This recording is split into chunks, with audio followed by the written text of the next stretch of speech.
मैंने कहा हमारा ब्रेन जो है किससे बना है, न्यूरॉन सेल से बना है, ठीक। तो अब ये जो न्यूरॉन सेल से बना हुआ है, तो इसमें जो है क्या है कि ये जो ब्रेन के जो पार्ट्स क्या हुआ, न्यूरॉन सेल बोलते हैं उसको, ठीक है, न्यूरॉन सेल बोलते हैं, ठीक। अब यहां पर होता है क्या कि ये जो है, अब इसी न्यूरॉन सेल को हम क्या कहते हैं, पूरा जब वो ग्रुपिज्म में आता है, ठीक है, तो उसको हम बोलते हैं क्या, नर्वस सिस्टम है ना। और इसी को बोलते हैं क्या, central nervous system, peripheral nervous system. जब अगर वो सिंगल रहे तो हम उसको क्या कहेंगे, न्यूरॉन सेल, क्या कहेंगे, न्यूरॉन सेल। और जब वो ग्रुप बना करके वो एरिया बनाए, वो एक टिश्यू का सेल का निर्माण करे, तो वो क्या कहलाता है, नर्वस सिस्टम, ठीक है। अब उसी नर्वस सिस्टम को हम 2 टाइप में बांटते हैं, एक ब्रेन टू स्पाइनल कॉर्ड, ये जो है ब्रेन से लेकर स्पाइनल कॉर्ड तक, यहाँ तक देखिए क्या हुआ है, ये वाला ब्रेन टू स्पाइनल कॉर्ड तक, सैक्रम कॉक्सिक जो निचला एरिया होता है वहां तक गया होता है, इसको बोलते हैं क्या, सेंट्रल नर्वस सिस्टम। और यहीं से फिर ये क्या करता है कि यहीं से फिर अदर ऑर्गन्स में फैला रहता है, इधर है ना, यहीं से फिर क्या होता है, अदर ऑर्गन्स में फैला रहता है, इधर डाइजेस्टिव ऑर्गन में, चेस्ट वाले एरिया में, ब्रेस्ट वाले एरिया में, लोअर पार्ट में, अपर पार्ट में, सब जगह जो है पेरिफेरल नर्वस सिस्टम फैला रहता है, उससे कोऑर्डिनेशन इसका बनता रहता है। समझ में आ रहा? अब हम बात करें क्या कि ये जो महाशय है, इनका फेशियल पार्ट्स को आप देख रहे हैं, हमने आपको पहले ही बताया था, frontal lobe, parietal lobe, occipital lobe. Skull में जब हम लोगों ने पढ़ा था, क्या पढ़ा था, फ्रंटल लोब, पेराटाइल लोब और ऑक्सीपिटल, है ना। तो इसके जो है इसके सूचर्स के बारे में बताया था आपको, इसको हम क्या बोलते हैं, कोरोनल सूचर, क्या बोलते हैं, और बीच वाले को, और इसको पढ़ेगा नहीं, तो ये सब चीजें पढ़े। अब इसमें जो मैंने आपको बताया था, इसको क्या बोलते हैं, मैंडिबल, इसको क्या बोलते हैं, मैक्सिला, इसको क्या बोलते हैं, इसको क्या बोलते हैं, जैगोमैटिक्स, इसको क्या बोलते हैं, लैक्रिमल, है ना। तो इस तरह से हमारा ये फेशियल बोन हो जाता है। और हमारे ईयर में 3 टाइप्स के बोन होते हैं, स्टेपस, मेलियस और इंकस होते हैं ना, ये सब चीजें हम पढ़े हैं। अब जो है हम इसके इंटरनल ऑर्गन्स के बारे में बात करेंगे। अगर ये मेल पर्सन, ये जो डमी बनाया गया है, ये दोनों बनाया गया है, ठीक है, ताकि इसी में हम दोनों का स्टडी कर सकें, मेल का भी और फीमेल का भी। तो इसमें जो है चेस्ट प्रोसेस भी और ब्रेस्ट प्रोसेस भी बताया गया है, ठीक है। और वहां भी है कुछ डमी। तो यहाँ पर देखिए कि ये तो है फीमेल, लेकिन इसमें मेल ऑर्गन्स भी लगाया गया है, डमी के लिए ऐसा बनाया जाता है, ठीक। तो अभी हम जानेंगे आगे। तो हम पढ़ेंगे मेनली इसके डाइजेस्टिव ट्रैक्ट्स के बारे में। किसके बारे में पढ़ेंगे, डाइजेस्टिव ट्रैक्ट्स के बारे में पढ़ेंगे पहले। अब देखिए इसमें होता क्या है कि यहाँ पर जो डाइजेस्टिव ट्रैक्ट्स का जो शुरुआत होता है, फर्स्ट होता है कहाँ, ओरल कैविटी से। कहाँ से होता है, यहाँ ओरल कैविटी दिखाई पड़ रहा है, इधर आता है, दिख रहा है, हाँ। तो यहाँ से शुरू होता है ओरल कैविटी, ठीक है, यहाँ से। अब ये ओरल कैविटी में क्या होते हैं, टीथ्स होते हैं, लिप्स होता है, टंग होता है ना। और वहां पर होता है क्या, सैलिवरी ग्लैंड्स। क्या होता है, सैलिवरी ग्लैंड्स होते हैं। चौपट बंद हो गया, चल रहा है, दिख रहा है कैमरा फिर बताओ, चलिए। हाँ, तो अब हम बात करें क्या, तो हम बात करते क्या कि ये हमारा क्या है, ओरल कैविटी। और ओरल कैविटी से हम क्या करते हैं, फूड को इंटेक करते हैं, ठीक ना। और हाँ, क्या भर गया, कितने बचे हैं और लोग, कितने लोग,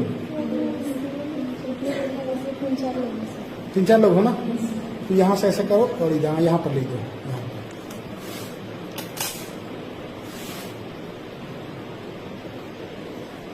यहाँ पर ले दो, ठीक। चले, तो हाँ, तो मैं बता रहा था क्या, ओरल कैविटी की बात करता है। ओरल कैविटी में क्या होता है, हमारा जो ओरल कैविटी होता है उसके अंदर क्या होते हैं, टीथ्स होते हैं, टंग्स होता है, लिप्स होता है, फ्रंट साइड में लिप्स होता है ना। और उसके बाद जो है, जो टंग्स होता है, टंग्स के ऊपर क्या होता है, टेस्ट बर्ड्स होते हैं, छोटे छोटे क्या होते हैं, टेस्ट बर्ड्स होते हैं। उस टेस्ट बर्ड से हम क्या करते हैं, टेस्ट का पता करते हैं, है ना, खट्टा मीठा तीखा कड़वा, है ना, इन सारी चीजों का पता करते हैं किससे, टेस्ट बर्ड से, जो कि टंग के ऊपर होता है। अब उसके बाद हम बात करेंगे जब हम किसी फूड्स को, और टीथ्स में आपको पता ही है कि टीथ्स कितने टाइप के होते हैं, 4 टाइप्स के होते हैं, इंसीजर, कैनाइन, प्रीमोलर और मोलर, आप सबको पता है। अभी यहाँ पर हम जैसे ही फूड को इंटेक करते हैं, हम जैसे ही फूड को क्या करते हैं, इंटेक करते हैं, तो सबसे पहले हम फूड को क्या रखते हैं, टंग में। और फूड को इंटेक करने से पहले ही हम जब जैसे ही फूड को ऐसे मिक्स करते हैं, इसीलिए बोलते हैं क्या, अंग्रेज, ढेर सारे अंग्रेज लोग आप देखोगे कि अपने भारत में भी अंग्रेज क्या मतलब इंडियंस ही चम्मच लेकर खाएंगे ऐसे, है ना, ऐसा नहीं है। हम जब अपने हाथों से खाते हैं तो उस सेंसरी रिसेप्टर्स मैसेज को रिसीव करता है, फिर नर्वस सिस्टम से जो सेंसरी फंक्शन होता है वो मैसेज को क्या करता है, भेजता है ब्रेन पर, और ब्रेन बाद में क्या करता है, उस पर मोटर फंक्शनिंग करता है, ठीक है। उसके हिसाब से हमारी बॉडी में एंजाइम्स और डाइजेशन के लिए एसिडिक चीजें, कंटेंट्स, वो सब तैयार करता है, ठीक, इसे खाने से। और कई लोग ऐसे होते हैं मोबाइल लेकर खाते रहते हैं, ठीक है, वो भी गलत है। हम इधर ध्यान है, हम क्या खा लिए पता ही नहीं चलेगा। कई बार ऐसा तो सब्जी कैसा था पता ही नहीं चलेगा, खा खत्म कर दिए। तो इससे क्या होता है कि वो अनडाइजेस्ट हो सकता है या फिर उसका उतना बेनिफिट नहीं होगा। और ऐसे में क्या होता है कि आपके लिए वो बेनिफिशियल भी क्यों ना हो, बस बट वो जाकर के टॉक्सिक सब्सटेंस बन जाएगा, समझे। इसलिए मोबाइल देखते हुए नहीं खाना चाहिए और चम्मच से नहीं खाना चाहिए। और जो चम्मच का जो कट जो करते हो ना, उसका ब्रेन पर भी एक अलग असर पड़ता है, ठीक, उससे पाइल्स होता है।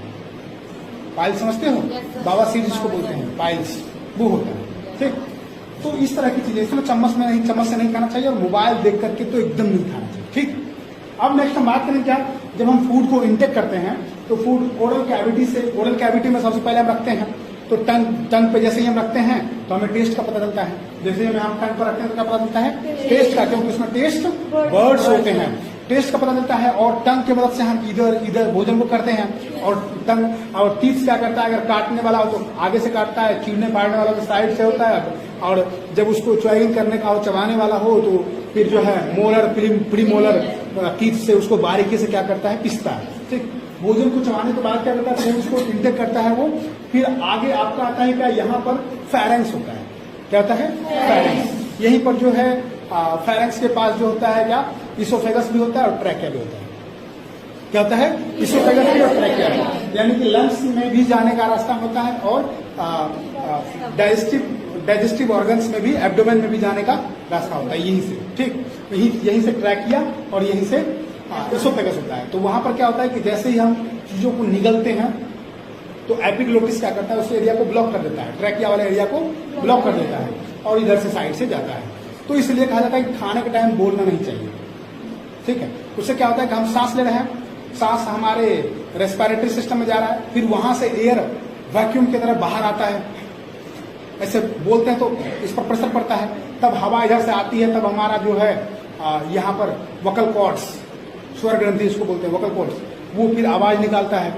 तो इसलिए खाते समय बोलना नहीं चाहिए, नहीं तो क्या होगा, खाने का अगर ट्रैक इधर उधर हुआ तो फिर क्या होगा, वो ट्रैकिया में जाएगा, और ट्रैकिया में जैसे ही अगर कुछ भी फ्लूइड्स, लिक्विड कुछ भी ऐसा जाता है तो प्रॉब्लम्स होगा क्या, फिर आपको अचानक से क्या होगा, अपोजिट सिस्टम होगा, और फिर आप छींकने खांसने लगेंगे, फिर नेजल कैविटी की तरफ भी जा सकता है फूड्स के मटेरियल्स, फिर आपको और परेशानी होगी, आपको प्रॉब्लम्स हो सकता है, बहुत क्रिटिकल प्रॉब्लम्स हो सकता है।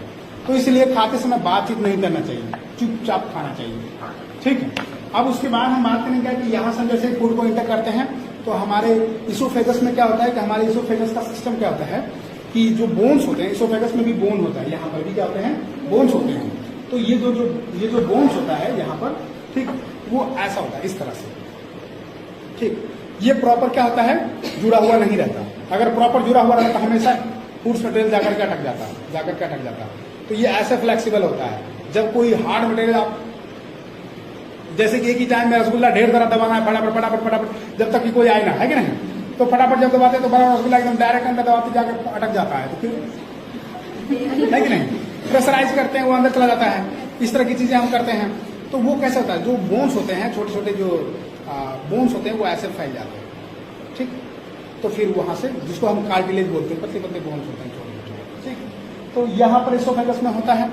अब इसोफेगस से जब हम नीचे आते हैं जैसे ही हम फूड को नीचे लाते हैं तब ये डाइजेस्टिव ऑर्गन में जाता है।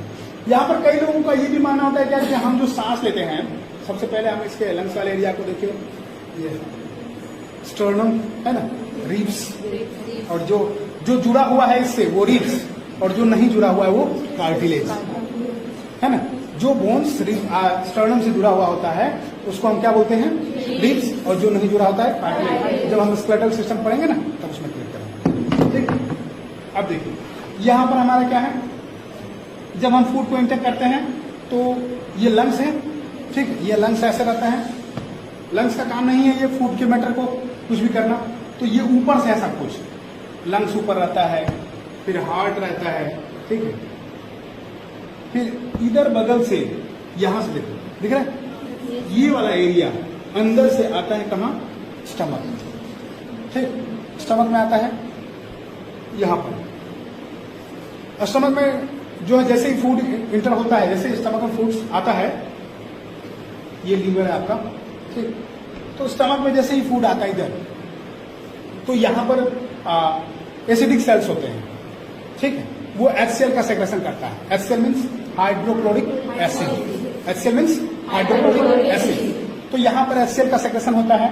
HCl का सेक्रेशन जब होता है तो जैसे ही फूड आया उस पर HCl का सेक्रेशन होता है, ठीक, और HCl जब आता है तो वो क्या करता है, फूड्स के मटेरियल को लिक्विड फॉर्म में तो कराता ही कराता है, साथ साथ में वो स्टमक के अंदर डीएक्टिवेटेड पेप्सिनोजेन, क्या, डीएक्टिवेटेड पेप्सिनोजेन, ठीक ना, डीएक्टिवेटेड पेप्सिनोजेन को एक्टिव पेप्सिन में कन्वर्ट करता है। किसमें कन्वर्ट करता है, एक्टिव पेप्सिन में कन्वर्ट करता है। डीएक्टिवेटेड पेप्सिनोजेन को एक्टिव पेप्सिन में कन्वर्ट करता है, तब वो एक्टिव पेप्सिन कन्वर्ट हुआ, एक्टिव पेप्सिन फूड्स के साथ आए हुए प्रोटीन को पेप्टोन में बदलता है। समझे नहीं समझे? जैसे कि हमारे स्टमक में फूड्स जैसे ही इंटर हुआ तो ये जो हमारा जो स्टमक है, तो इसमें जैसे ही फूड इंटर हुआ तो ये क्या करता है कि ये जो वॉल्स होते हैं इसके, ये HCl का सेक्रेशन करता है।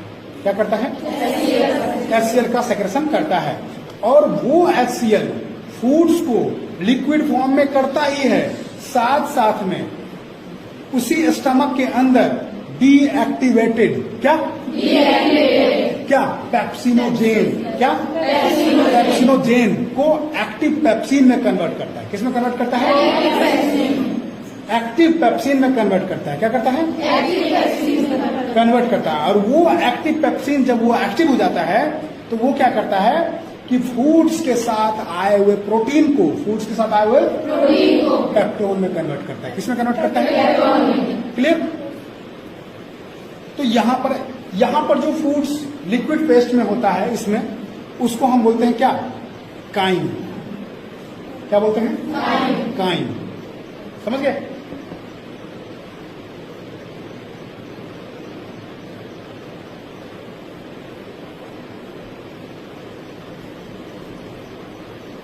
नेक्स्ट हम बात करें क्या कि अब जो है स्टमक से फूड्स इंटेस्टाइन की तरफ जाना शुरू हो जाता है। इसी में कुछ एक चीजें और होती है क्या कि बहुत सारे लोग ऐसे होते हैं पानी कम पीते हैं। बहुत सारे लोग क्या होते हैं, पानी कम पीते हैं, तो उसमें जो है एसिड सब में बनेगा, मुझमें भी एसिड बनेगा, जो कम पानी पिएंगे उसमें भी एसिड बनेगा। तो अगर वाटर अगर आप कम लेते हैं तो आप क्या हो जाएंगे, एसिडिक रीजन्स आप में ज्यादा बढ़ेगा। हमारे बात को, तो जब आपकी बॉडी एसिडिक होगी तो ढेर सारी प्रॉब्लम्स होंगे, है ना। तो इसीलिए प्रॉपर डाइजेशन के लिए वाटर भी बैलेंस करने के लिए बहुत जरूरी होता है, ठीक है। और जैसे कि आपके फूड्स का जब डाइजेशन होता है तो उसमें जो है यूरिया, यूरिक एसिड, अमोनिया, ये सब चीजें बनती हैं और वो सब वाटर के थ्रू बाहर होता है, ठीक। वाटर के थ्रू क्या आता है, बॉडी से एग्जिस्ट करते हैं हम उसको, ठीक, यूरिन के थ्रू, है ना। तो अब कई लोग क्या करते हैं, कई लोग पानी कम पीते हैं, ठीक, और मस्त रहते हैं।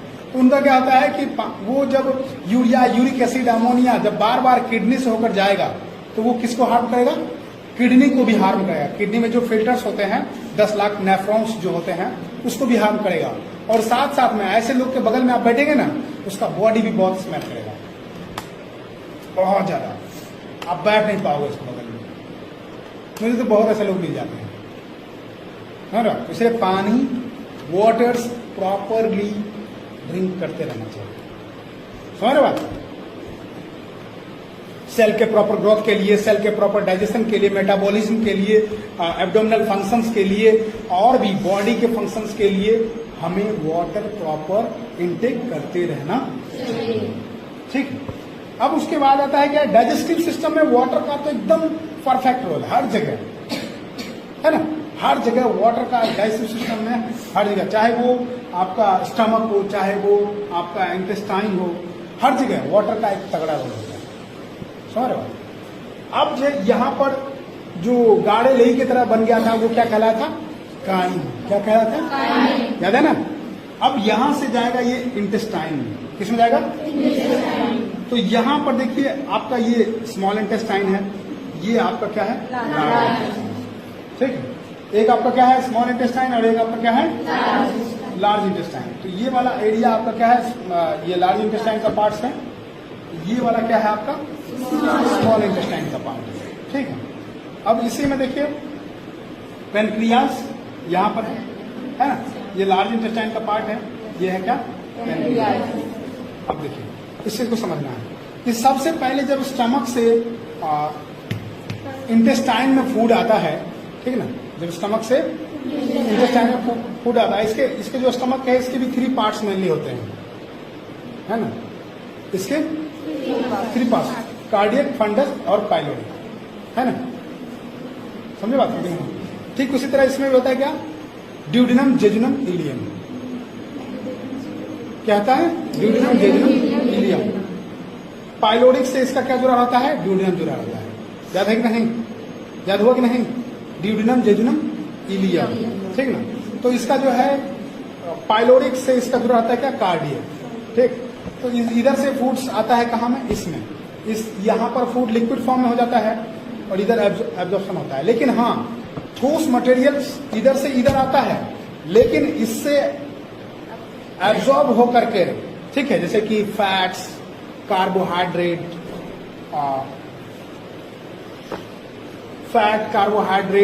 और उसके और भी जैसे कि आपको क्या कहते हैं मिनरल्स, ये सारी चीजें जो है इसको ब्रेक डाउन होने के लिए, ठीक है, क्योंकि हम जानते हैं कि हमारा जो डाइजेस्टिव सिस्टम है ये डाइजेशन प्रोसेस करता है, लेकिन इसके बाद हमें सेल को एनर्जी बनाने के लिए, हमें मेटाबॉलिक प्रोसेस कराने के लिए सेल तक जो हमें भेजेंगे एलिमेंट्स, वो बहुत माइक्रो लेवल में भेजेंगे, ठीक है, छोटे छोटे मॉलिक्यूल शेप में भेजेंगे।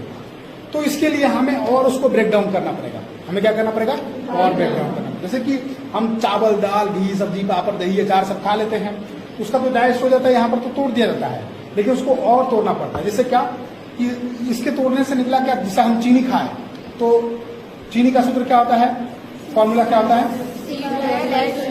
C/H बस O11 होता है ना। तो उसको जब ये तोड़ता है तो C6H12O6 होता है, ठीक, वो बनता है क्या, कार्बोहाइड्रेट। अब कार्बोहाइड्रेट को तोड़ करके ग्लूकोज, ग्लूकोज को ग्लाइकोजन, ग्लाइकोनियोजेनेसिस, ग्लाइकोलाइसिस, ये सारे प्रोसेस होते हैं कहाँ में, फैट भी, अगर आप तेल भी खाते हो, जैसे कि इधर मेस में जो खाते पड़ते हो तेल वाला एकदम पापड़, ये वो पराठा, रोटी, पूड़ी, है ना, सब में तेल डाल देते हैं, तो वो जो खाते हो तो फैट जाता है, तो वो भी कोलेस्ट्रॉल में मतलब जो है कोलेस्ट्रॉल, और फिर उसको भी तोड़ करके फिर जो है ग्लूकोज, ग्लाइकोजन, उसको भी उसी प्रोसेस में किया जाता है। तो तेल भी खाओगे तो वो भी कार्बोहाइड्रेट बनता है, और चीनी भी खाओगे तो वो भी कार्बोहाइड्रेट के प्रोसेस में जाता है, फिर वो ग्लाइकोलाइसिस प्रोसेस में होकर के वो सब आ जाता है कहाँ, इंटेस्टाइन में। कहाँ जाता है, इंटेस्टाइन में, है ना। या फिर विटामिन वाली चीजें खाए तो उसका भी जो एलिमेंट्स होता है वो सब भी ब्रेक डाउन होकर के जाता है कहाँ, इंटेस्टाइन। अब इंटेस्टाइन में जब आते हैं तो छोटे छोटे यहाँ पर कैपिलरीज होते हैं ब्लड वेसल्स के, है ना, ब्लड वेसल्स के छोटे छोटे कैपिलरीज, जो इंटेस्टाइन है ये वाला, इसके साथ साथ चिपका हुआ रहता है छोटे छोटे ब्लड वेसल्स, कैपिलरीज, ठीक है। तो जैसे ही इंटेस्टाइन में आता है तो एब्जॉर्प्शन होना शुरू हो जाता है। जो भी आप खाए हैं लिक्विड फॉर्म में है तो उसका सारा लिक्विड्स एब्जॉर्प्शन होना शुरू हो जाता है। वाटर सोलेबल जितने भी विटामिन हैं, मिनरल्स हैं, सबको एब्जॉर्ब कर करके वो किस में खींच लेता है, ब्लड में खींच लेता है, ठीक ना। अब सोचो कि आपको जो खाए हैं आप, वो एनर्जी ब्लड तक जाने के लिए भी क्या चाहिए, वाटर चाहिए, क्योंकि कैपिलरीज वाटर सोल्यूबल चीजों को खींचेगा वो, और वाटर ही कम लेंगे तो स्टूल बन करके आपका मटेरियल बाहर होगा। इसलिए प्रॉपर वाटर इनटेक करना चाहिए। तो यहाँ पर क्या होता है, एब्जॉर्प्शन होता है, एब्जॉर्ब कर करके उनको ब्लड में डाल दिया जाता है, ठीक। और फिर यहाँ पर नॉर्मल हुआ एब्जॉर्प्शन, ये स्मॉल इंटेस्टाइन है, और सबसे हैवी एब्जॉर्प्शन होता है कहाँ में, लार्ज इंटेस्टाइन में, ठीक। तो इसका पार्ट्स ड्यूडेनम, जेजुनम, इलियम है ना, इसका लास्ट में कोलन, रेक्टम है ना, और रेक्टम के थ्रू वेस्ट मटेरियल्स बाहर निकाल दिए जाते हैं, एग्जिस्ट कर दिए जाते हैं, समझे कि नहीं, ये वाला। अब उसके बाद जो है यहाँ पर, ठीक है, ठीक है, जब आप फूड इंटेक कर लेते हैं, डाइजेस्ट हो जाता है, वेस्ट मटेरियल को आप बाहर कर देते हैं, ठीक है, तो बचता है क्या, आपका एलिमेंट्स जो एब्जॉर्प्शन हुआ वो ब्लड में ट्रेवल करना शुरू कर दिया है।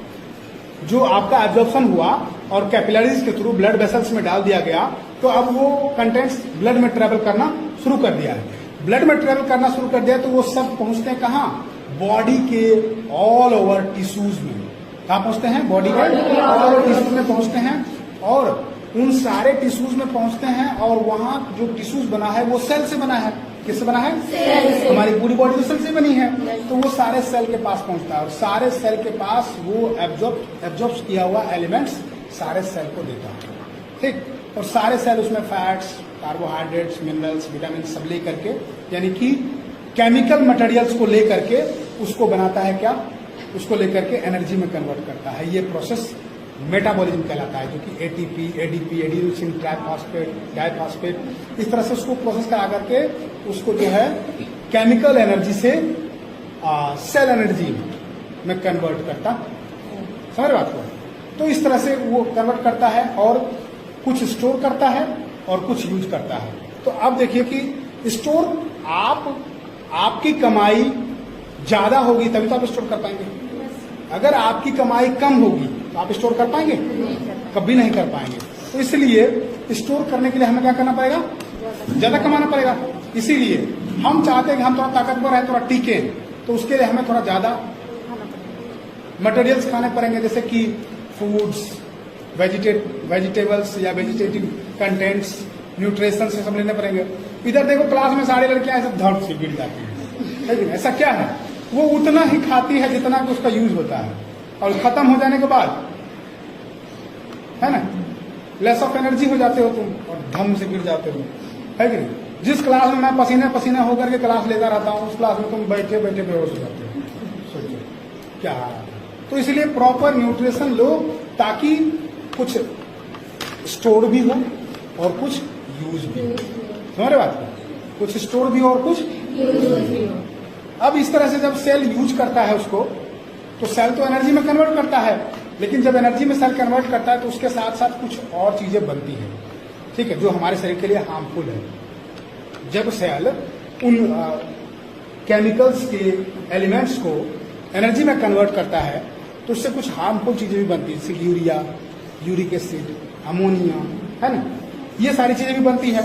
उन सबको बाहर निकालना जरूरी होता है, उन सबको बाहर निकालना।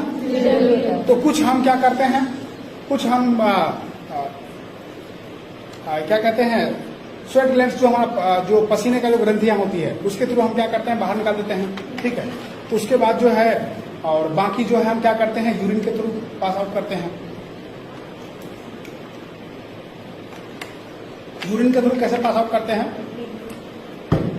हमारे पास किडनीज होते हैं, ठीक, इसमें फिल्टर्स लगे होते हैं, 10 लाख फिल्टर्स इसमें लगे होते हैं, ठीक। इसी के थ्रू ये ब्लड वेसल्स इधर से आता है, और इसके थ्रू क्या होता है, फिल्टर होता है।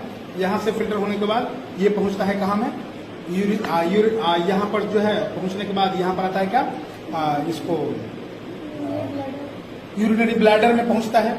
यूरिनरी ब्लैडर के थ्रू टाइम टू टाइम हम यूरिनरी ट्रैक के थ्रू पास आउट कर लेते हैं, ठीक। तो इस तरह का प्रोसेस